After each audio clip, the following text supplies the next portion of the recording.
I want to bring in Republican former Congressman Charlie Dent. Also with me, Pulitzer Prize-winning columnist and MS Now political analyst Eugene Robinson. Congressman, there's this interesting confluence, I think, of this political and religious in the sense that Republicans have long kind of claimed the biblical high ground. And now they have the most influential religious leader in the world and his bishop saying, well, actually, you don't know your theology. What do you make of that? That question, like, isn't that his job? Well, first, as a political matter, it makes absolutely no sense for the president or any Republicans to be picking a fight with the Pope, particularly an American Pope, Pope Leo, who is, by all accounts, quite popular, from Chicago, went to Villanova. I hear he has a good jump shot, for that matter. The point is, this is a pretty popular Pope, and he knows his business.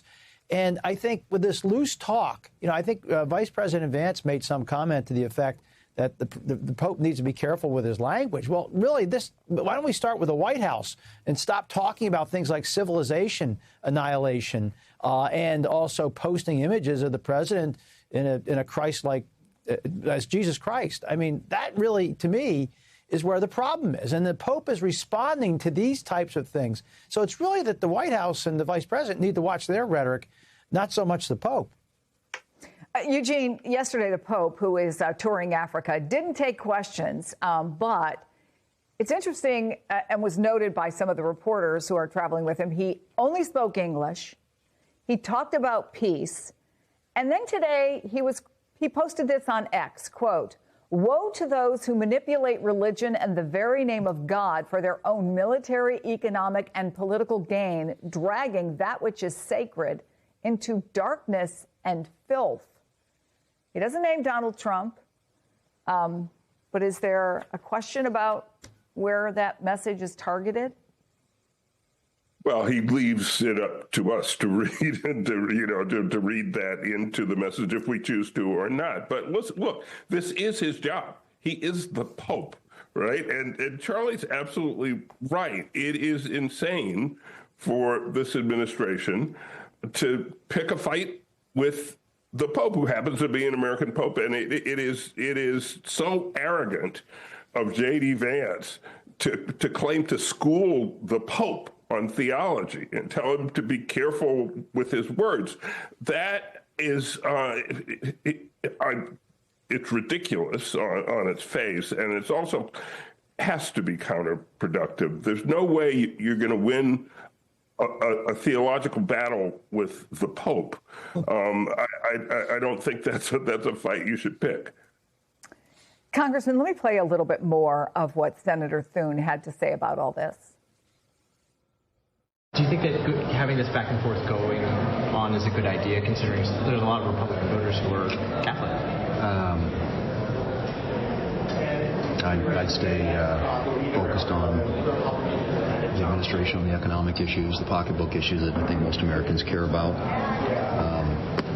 and the church be the church. That doesn't seem like a complicated answer. It does separate him, right, from Speaker Mike Johnson. They have very different views of this. Mike Johnson is towing the line with the administration.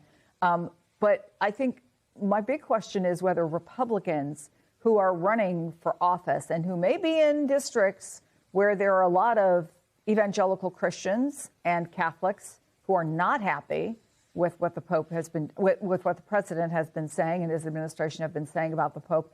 Can they just say that kind of message? Can they kind of brush it away and say, listen, what I want to be talking about is the economy?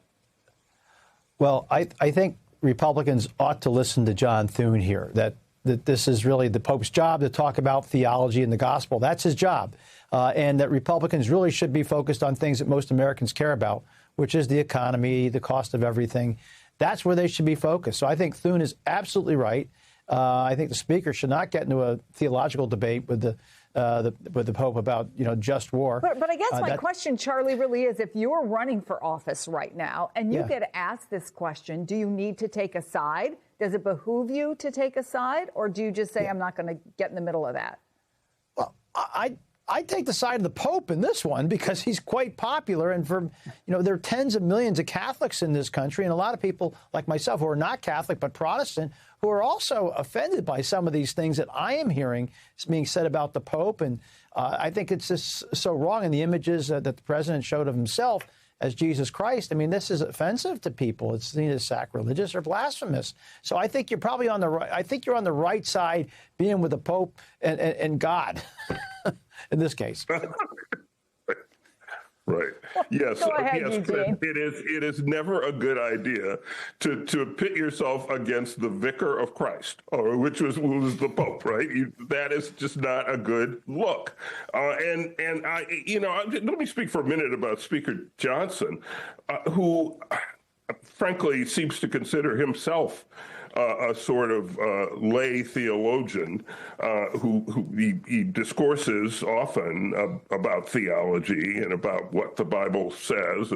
And so he is going to correct the Pope on his vision of what is a just war. Again, this is the Pope's job, and he is the authority, and he is basing his view on more than 1,000 years of scholarship and tradition within the Roman Catholic Church. You're not gonna win that. You're just not going to.